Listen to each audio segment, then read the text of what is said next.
Wooden touch Bhanwarnath Azamgarh, a complete hardware store. हमारे यहाँ branded plywood, flush door, designer door, PVC door, Formica, fancy hardware, kitchen की chimney एवं modular kitchen की exclusive range उपलब्ध। अपने आशियाने में लगाइए 4 चांद, पहुंचिए वुडन टच भंवरनाथ आजमगढ़। ये है आजमगढ़ के कुकड़ीपुर सठियाओं में विस्तार में फैला क्रॉस वैली इंटरनेशनल स्कूल।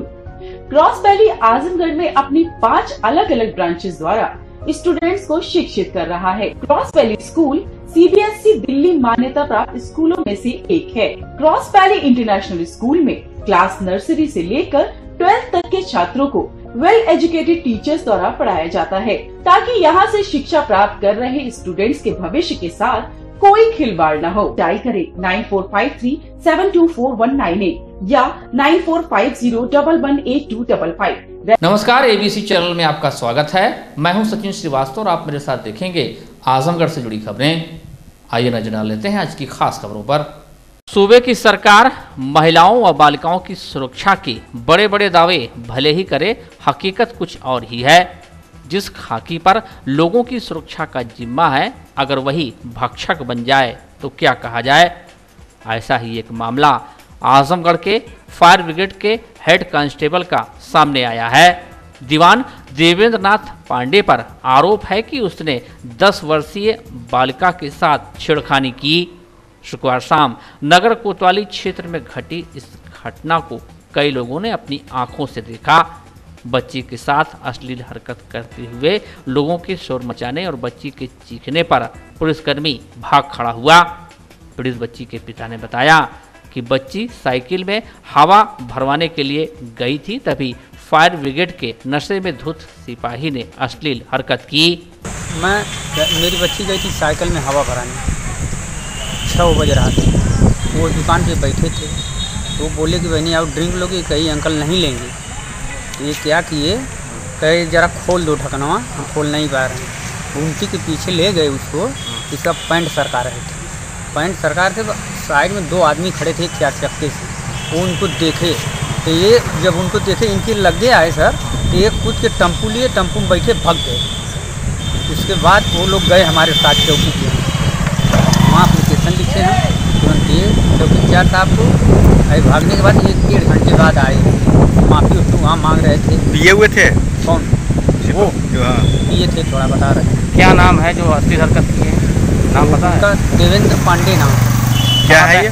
इस फायरब्रिगेड में सिपाही है, ड्राइवर है। और आपकी बच्ची कितने साल की है? 10 साल। इस घटना से स्थानीय लोग आक्रोशित हो गए, जिसके चलते पुलिस के आला अफसर मौके पर पहुंचे और सिपाही को गिरफ्तार कर लिया गया। नगर के कोतवाली में सिपाही के खिलाफ मुकदमा दर्ज कर उसे जेल भेज दिया गया है। पुलिस अधीक्षक त्रिवेणी सिंह ने सिपाही को सस्पेंड कर दिया है। देखिए, ये कल शाम की बात है। उसने एक 10 साल की बच्ची के साथ छेड़खानी किया था। जैसे ही बात मेरे संज्ञान में आई, मैंने तुरंत मुकदमा लिखा है और आज उसका मेडिकल कराया गया। आज उसको गिरफ्तार करके जेल भेजा गया। सर, सस्पेंशन की भी कार्रवाई की जाएगी? हाँ, उसको आज निलंबित भी कर दिया गया। वहीं आरोपी सिपाही ने अपने आप को निर्दोष बताया। उसका कहना है कि जिस तरह वह अपने बच्चों से प्यार करता है, उसी तरह से बच्ची के साथ दुलार कर रहा था। सच्चाई ये है कि फायर सर्विस में हो, स्टेडियम गेट के पास इनकी एक दुकान है। विभाग आता जाता है, पान पत्ता ये तंबाकू बेचती हैं। उसके बाद इनकी एक छोटी सी बच्ची है जो कि हमेशा सारे लोग इसे प्यार करते हैं, खिलाते हैं। 7-8 साल की है, 6 साल की। हम लोग भी वैसे करते थे जैसे हम अपने बच्चों से प्यार करते हैं। हमारी 22 से 42 साल 44 साल अवस्था हो रही है, अभी ये सब करने की थोड़ी न हमारी उम्र है। वो भी बच्ची है, जैसे अपने बच्चों के साथ प्यार करते हैं वैसे उसको भी करते थे। अब किसके कहने पर क्या बात हो गई, मैं तो खुद बहुत ज़्यादा चिंतित हूँ, परेशान हूँ कि आखिर ये मेरे साथ क्या हो गया। और दिन का समय है, हमारे साथ वहाँ काफ़ी लोग बैठे हुए थे। जिसका कहेंगे हम नाम बाई नेम बता दूंगा कौन कौन था। जैसे उन लोगों को यहाँ वहाँ के लोगों को करना था कि आप जो है वहाँ पे थे, ड्रिंक भी किए हुए थे और 3-4 लोगों ने देखा आपको ड्रिंक इस तरह के हरकत करते ड्रिंक हुए? करते ही नहीं, ड्रिंक वगैरह नहीं हमारा हुआ था। डॉक्टरी हमारी हुई नॉर्मल था, हमारी डॉक्टरी भी हुई नॉर्मल था, इस समय कोई ड्रिंक नहीं। बाकी विभाग के लोग भी तो जांच पड़ताल किए होंगे? कौन से विभाग? अरे आप मतलब पुलिस विभाग के फिर एडिशनल वगैरह भी तो गए थे वहाँ पे? नहीं, कोई नहीं गया, नहीं। हमारे जब हम थे वहाँ पर कोई नहीं था। पुलिस कोतवाली में? हाँ, कोतवाली में गए थे। कोतवाली में गए थे तो साहब ने कहा कि इनका मेडिकल कराने के लिए, जब हमारा मेडिकल हुआ तो हमारा सब नॉर्मल आया, मैं कोई ड्रिंक नहीं किया हुआ था। इनकी दवा भी चलती है। हम ब्लड प्रेशर की खुद रोगी हैं, हमारा हाइपर टेंशन पूरा रहता है। कोरोना के बढ़ते प्रभाव और फैलते संक्रमण को देखते हुए जिला प्रशासन ने कड़े कदम उठाने शुरू कर दिए हैं। लॉकडाउन के नियमों का उल्लंघन करने वालों पर बड़ी कार्रवाई करते हुए प्रशासन ने मास्क न लगाने वालों और सड़कों पर थूकने वालों को भी अब कार्रवाई की जद में ले लिया है। अब नियम अनुरूप इनसे फाइन वसूली जाएगी। बार बार दोषी पाए जाने वालों पर FIR दर्ज होगी। लॉकडाउन के नियमों का उल्लंघन करने वाले वाहन चालकों के ड्राइविंग लाइसेंस भी निरस्त होंगे। जिलाधिकारी नागेंद्र प्रसाद सिंह ने इस आशय की जानकारी देते हुए बताया कि लॉकडाउन शर्तों के साथ खोला गया है। शर्तों का उल्लंघन करने वालों पर अब प्रभावी कार्रवाई सुनिश्चित की जाएगी। कार्यपालक मजिस्ट्रेट व पुलिस को नियमों का पालन कराने व नियमों को तोड़ने वालों के खिलाफ कार्रवाई करने की जिम्मेदारी सौंपी गई है। अपराधों के उल्लंघन करने पर FIR के अलावा जो शमन शुल्क,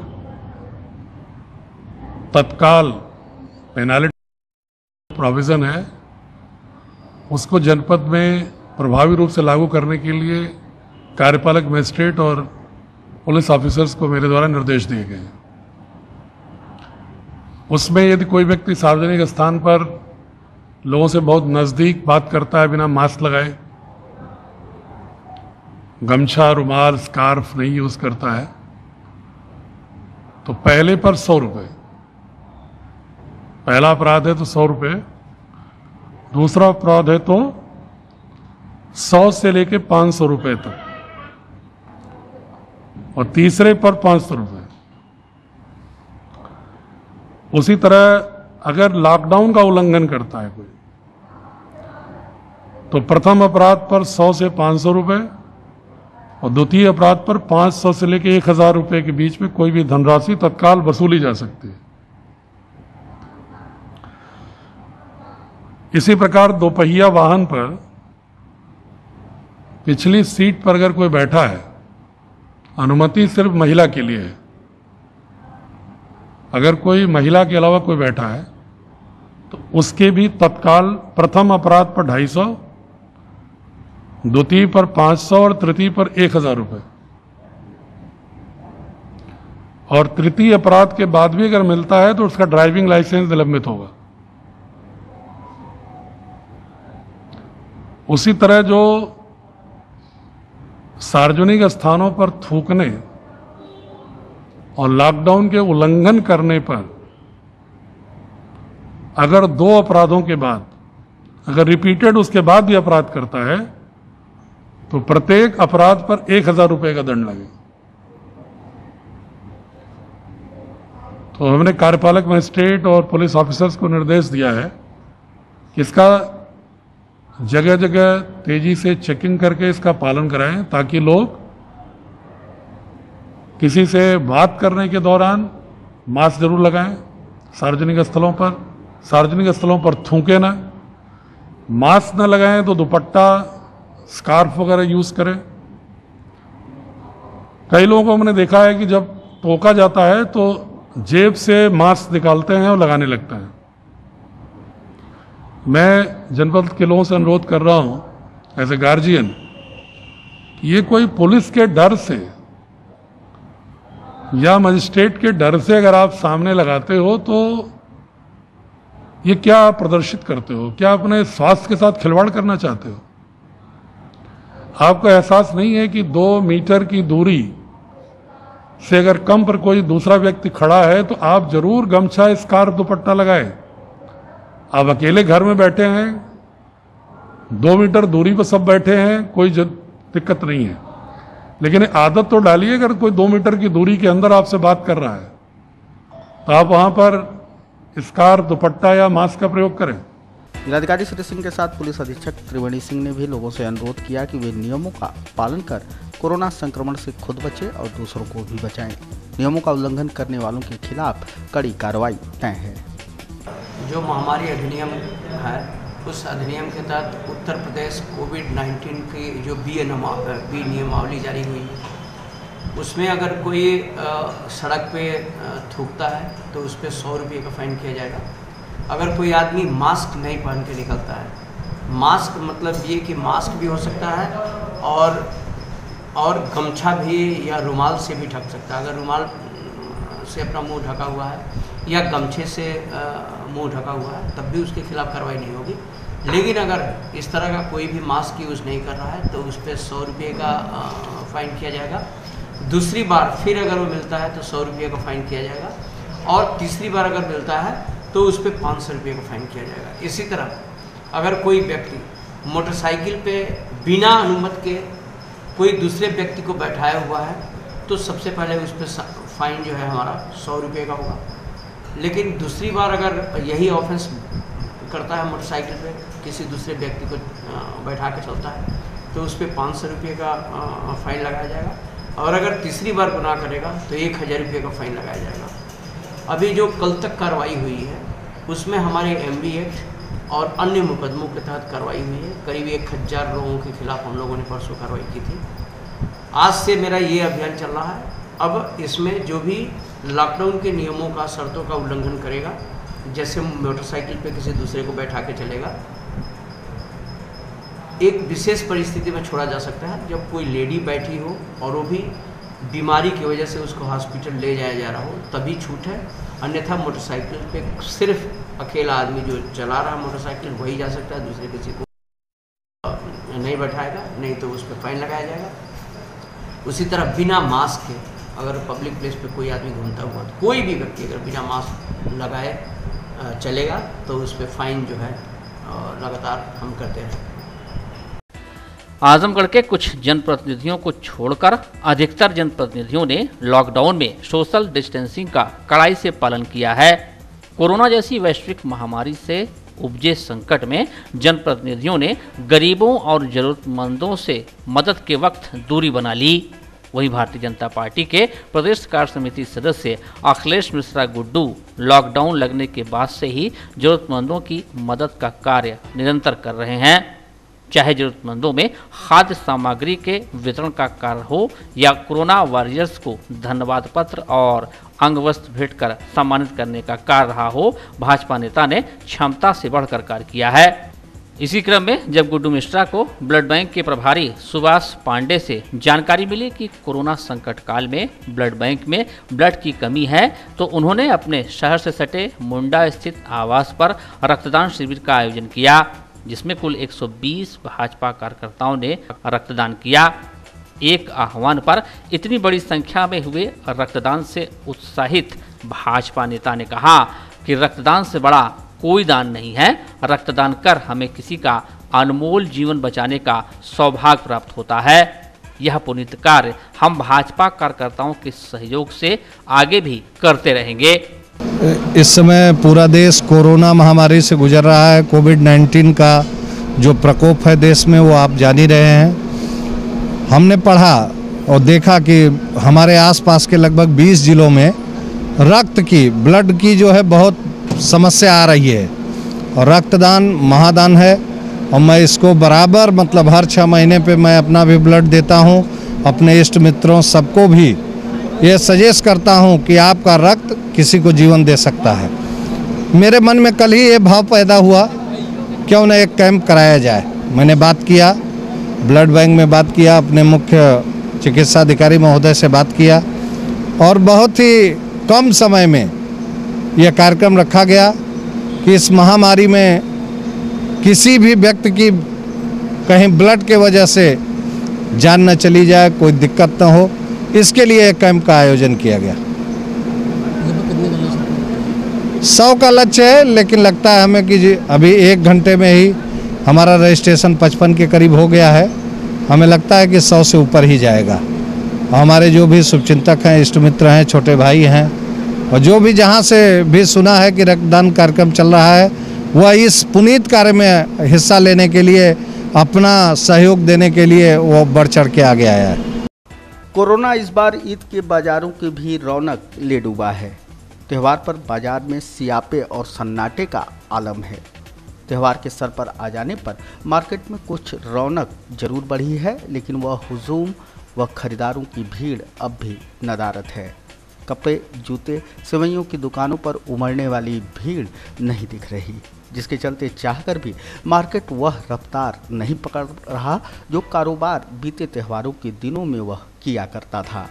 सेवई विक्रेता साहिल कहते हैं कि गांव के लोग शहर नहीं आ पा रहे, जिसके चलते बिक्री 80% तक प्रभावित हुई है। मार्केट में तो बहुत असर पड़ा, एकदम डिस्टर्ब तो इतने हो गए, हम लोग की भीड़ लगती है तो लोग बोलने लगते हैं हम लोग को, और महीन सेवई जो बिक नहीं रही है इस वक्त, मार्केटिंग है ही नहीं ज़रा से भी। क्यों मार्केटिंग नहीं, किसका असर है? बस इसी कोरोना का असर है। मार्केट, गांव के लोग शहर में आ नहीं रहे हैं, मार्केटिंग हो ही नहीं पा रही है, एक एक दिन दुकान बंद हो जा रही है। यही सब असर की वजह से मार्केट नहीं चल रही है हम लोग की। बिक्री का बहुत बुरा, बिक्री में तो बहुत बुरा असर है भाई, एकदम समझ लिए 20% की बिक्री चल रही है, 80% गायब है। तकिया क्षेत्र के कपड़ा व्यवसायी मोहम्मद तारिक का कहना था कि कोरोना के चलते सभी क्षेत्रों पर असर पड़ा है। त्यौहार भी प्रभावित हुए हैं, जिसके चलते कारोबार घटा है। आप लोग का आने वाला जो त्यौहार है, हाँ, कोरोना का कितना असर पड़ा है? उसमें हाँ असर पड़ा है बहुत ज़्यादा। इसमें जो है कम दिन तक दुकान खुली थी, एक हफ्ता उसमें सेलिंग ही नहीं थी उतनी। अभी एक हफ्ते से सही है, थोड़ा बिक्री है लेकिन बहुत ज़्यादा नहीं है। हाँ, कितना परसेंट बिक्री? 25% या 10%? वही 15-20% समझिए, 15-20%। हाँ, तो बहुत ज़्यादा असर पड़ रहा है। हाँ, त्योहारों पर असर पड़ रहा है इसका। क्या कहना चाहेंगे प्रशासन को? दुकान और खुलना चाहिए, ईद बाद भी दुकान इसी तरह खुलना चाहिए एक एक दिन। लॉकडाउन में कितना दिक्कतों का सामना करना पड़ा आपको? हाँ, दुकानदारों का सब तो, सबका माल सबका फंसा हुआ। दिल्ली से जो ट्रांसपोर्ट से जितना भी माल आया सबका फंसा ही हुआ है माल। बस नुकसान हुआ है बहुत ज़्यादा, डेली बिकता था, सब नुकसान हो गया। कोरोना का त्यौहार बहुत बुरा, हाँ, असर पड़ा तो है इसका बहुत ज़्यादा। कोरोना से महामारी पे इसका बहुत ज़्यादा असर पड़ा, 20% ज़्यादा असर पड़ा है। आजमगढ़ में 30 अप्रैल से 23 मई तक करीब 1,10,000 प्रवासी श्रमिक जिले में आ चुके हैं। इन श्रमिकों को रोटी का संकट उत्पन्न न हो, इसके लिए प्रवासी मजदूरों का अस्थायी राशन कार्ड बनाया जाएगा। जिलाधिकारी एनपी सिंह ने बताया कि इसके लिए सीडीओ को नोडल अधिकारी बनाया गया है। उन्होंने बताया कि एक सप्ताह के अंदर सभी प्रवासी मजदूरों का राशन कार्ड बन जाएगा। प्रति कार्ड 1 किलो चना और प्रति यूनिट 5 किलो राशन मिलेगा। श्रमिकों और अवरुद्ध जो श्रमिक हैं उनके लिए शासन ने व्यवस्था किया है कि उनके अब अस्थायी राशन कार्ड बनेंगे। बहुत सारे लोग हमारे जनपद में भी ऐसे हैं जिनको आधार कार्ड नहीं है, अकाउंट नंबर नहीं है, इसलिए उनके राशन कार्ड नहीं बन सकते या किसी अन्य जनपद के रहने वाले। और जो ये प्रवासी श्रमिक आ रहे हैं, इन प्रवासी श्रमिकों में बहुत सारे लोग ऐसे होंगे जो किसी घर के राशन कार्ड की यूनिट के हिस्से होंगे, लेकिन बहुत सारे ऐसे लोग हैं जो यूनिट के हिस्से नहीं हैं राशन कार्ड के। तो जो लोग यूनिट के हिस्से नहीं हैं उनका, और जिनके पास आधार और अकाउंट ना होने की वजह से राशन कार्ड नहीं बन सकता, उनका, उन सभी लोगों के अस्थायी राशन कार्ड की व्यवस्था है। सीडीओ साहब को हमने नोडल अधिकारी बनाया है। डीएसओ उपश्रमायुक्त जो हैं इसके मेंबर हैं, एडीएमई इसके मेंबर हैं। नगरीय क्षेत्रों के लिए एडीएमई देखेंगे ताकि जितने भी इस तरह के लोग हैं उनका कार्ड बन जाए। उनको प्रत्येक कार्ड पर 1 किलो चना फ्री और प्रत्येक यूनिट पर 5 किलो अनाज फ्री। 5 किलो जो अनाज होगा प्रत्येक इकाई पर होगा, चना जो होगा प्रत्येक कार्ड। 5 किलो जो अनाज है उसमें 3 किलो गेहूं, 2 किलो चावल। ये मिलना शुरू होगा और मुझे उम्मीद है कि हमारे स्टाफ के लोग प्रवासी श्रमिकों का जो डेटा है उसको विलेज वाइज राशन कार्ड के जो फीडेड डेटा है यूनिट है उससे मिलान कर रहे हैं, और जो बाकी लोग होंगे उनके अस्थायी कार्ड बनने की प्रक्रिया आज से प्रारंभ हो गई है और उम्मीद है कि 1 सप्ताह में हम लोग इस कार्य को कंप्लीट कर लें। रोडवेज परिसर में यह कैंप 34 बटालियन पीएससी के द्वारा लगाया गया है। पीएससी का यह कैंप हालांकि इस बार जिस मकसद को लेकर लगा है वह काफ़ी अलग है। जी हाँ, पीएससी का यह कैंप इस बार प्रवासी मजदूरों की सेवा के लिए लगा हुआ है। बटालियन ने परिसर में कैंप लगा 600 प्रवासी मजदूरों को गर्मा गर्म भोजन कराया। पीएससी बल सर्वोत्तम बल के नारे को साकार करते हुए जवानों ने बिना रुके बिना थके सभी को गर्मा गर्म भोजन उपलब्ध कराया। जवानों के इस प्रयास की सभी ने खूब सराहना की। प्रवासी मजदूरों ने भी गर्म व स्वादिष्ट भोजन मिलने पर आत्मीय खुशी का इजहार किया। हम लोगों ने पीएससी के थ्रू मिलके सब लोगों ने 500-600 लोगों को आज हम लोग अपने पीएससी की तरफ से भोजन का वितरण किया गया है। 34 बटालियन भूलनपुर सी कंपनी बनारस की परिसर में अपना कैंप के थ्रू यदि प्रत्येक व्यक्ति जो आए हुए हैं बाहर से आने के लिए जो रोडवेज में है सबकी व्यवस्था की गई है लंच पैकेट के अपने तरफ से और पीएससी के तरफ से प्रवासी मजदूरों के को और प्लस यहाँ के कर्मचारियों को सबको साथ में भोजन कराया गया है।